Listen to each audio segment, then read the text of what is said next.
He came home asleep.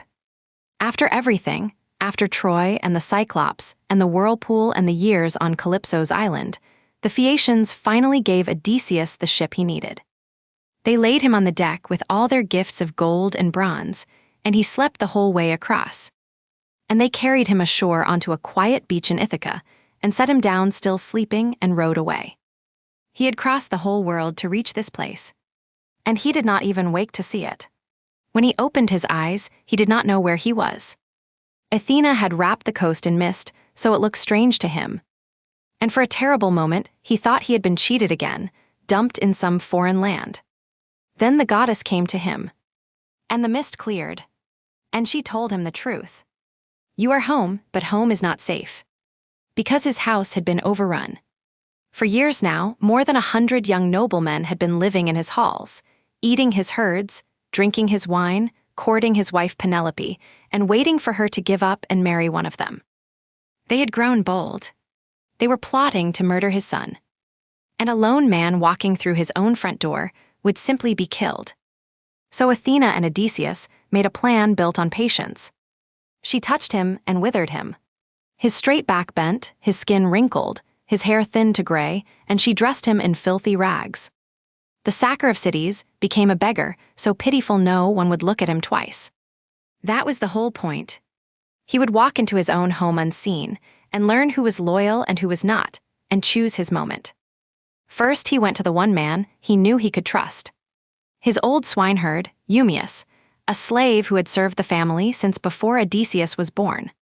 The beggar sat at his fire, and Eumaeus fed him and sheltered him and spoke with love about a master he believed was dead, never knowing that master was sitting across from him. And into that same hut, guided home from his travels by Athena, walked Telemachus. The son had grown into a young man while his father wandered. And now, in a humble farmhouse, Athena stripped away the disguise for a single moment, and the old beggar stood up straight and tall, and he said, I am your father, the one you have mourned. Telemachus could not believe it. He thought it was a god playing tricks. But it was true, and when he understood, the two of them threw their arms around each other and wept, years of loss pouring out, crying like birds robbed of their young. Together at last. And together they began to plot. The plan was simple and merciless. Tell no one. Let the beggar go into the house and take the insults. Say nothing, do nothing, until the moment came. And quietly, secretly, remove every weapon from the walls of the great hall. So the beggar came home. He walked through his own gates leaning on a stick, and the suitors laughed at him. They threw food. One of them kicked him. They mocked the filthy old man begging scraps in the house he owned, and he swallowed all of it. He watched. He remembered every face. He learned which servants had betrayed the family and which had stayed loyal. And still no one knew him. Almost no one. An old woman was told to wash his feet. Eurycleia, the nurse who had held him as a newborn. And as her hands moved up his leg, she felt an old scar, a wound from a boar's tusk when he was a boy, a scar she knew better than anyone. She froze. She looked up at his face and knew. Her eyes filled, and her mouth opened to cry out his name. And his hand shot to her throat, and he whispered, Silence, or you will destroy me. And she held the secret. Then in the hall, Penelope did something quiet and enormous. She had held out for years. But she was worn down now, and she announced a contest. She brought out the great bow of Odysseus, a bow no ordinary man could even bend. And she set up a row of 12 axe heads in a line. Whoever can string this bow, she said, and shoot a single arrow clean through all 12 axes, him I will marry. She thought she was choosing between men she despised. She did not know her husband was watching from the corner in rags. One by one, the suitors tried. They were strong young men, and they heaved and strained and could not even bend the bow enough to loop the string. They warmed it by the fire, they rubbed it with grease, nothing. The best of them failed, and the mood in the hall soured toward anger. And then the beggar asked if he might try. They jeered, a filthy old tramp wanting to touch a king's bow, but Telemachus, calm now, said let him try. And they handed it over to laugh at him. He turned it in his hands like a musician, checking an instrument. And then, sitting there in his rags, with no strain at all, he bent the great bow and slipped the string into place. It sang under his thumb, a clear high note like a swallow's cry. Outside, thunder rolled across the sky. He took one arrow, laid it to the string, and let it fly, and it passed cleanly through all 12 axe heads and out the other side. The hall went silent, and Odysseus rose from his seat and threw off his rags and poured the arrows out at his feet. Now, he said, for a different target.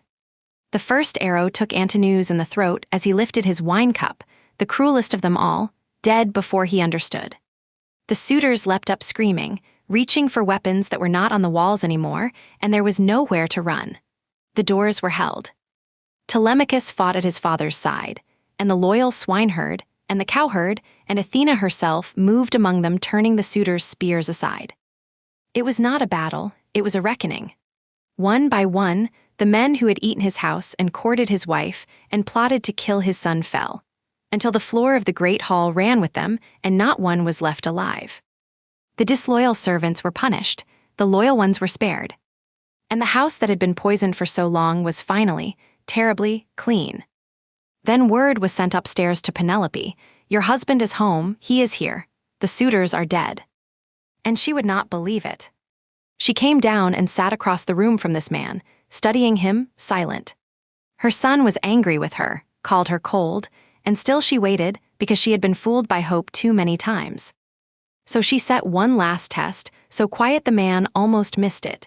She turned to the nurse and said, "Move the bed out of our chamber and make it up for him to sleep on." And Odysseus flinched. "Move the bed? Who could move that bed?" "I built it myself," he said. "I built our whole bedroom around a living olive tree, and I carved one of its bedposts from the rooted trunk. That bed cannot be moved unless someone cut through the tree itself. It is fixed to the earth." No one knew that, no one in the world but the two of them. And that was the sign she had been waiting for.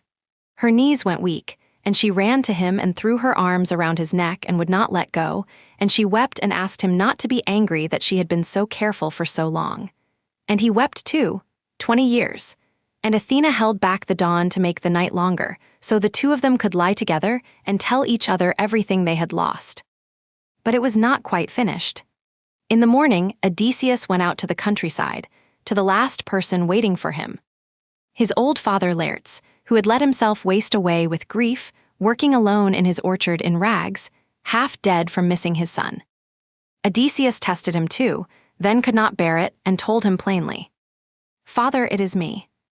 And he named the trees the old man had given him as a boy, the exact count of pears and figs and apple trees they had walked among together long ago. And Laertes broke and held his son and came back to life. There was one last storm to weather. The families of the dead suitors gathered, furious, and marched out for revenge. And there was one more short clash, old Laertes himself hurling a spear with a young man's strength.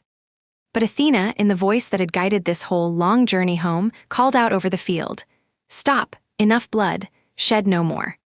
And they stopped. Zeus sent down a thunderbolt as a warning, and Odysseus, who had wanted to chase them down and finish them, obeyed. Both sides swore an oath of peace, and it held. And so it ended. Not with a war won or a monster slain, but with a bent old man in an orchard, and a wife who never stopped waiting, and a bed carved from a living tree that could not be moved. The complicated man had come home at last, and he stayed,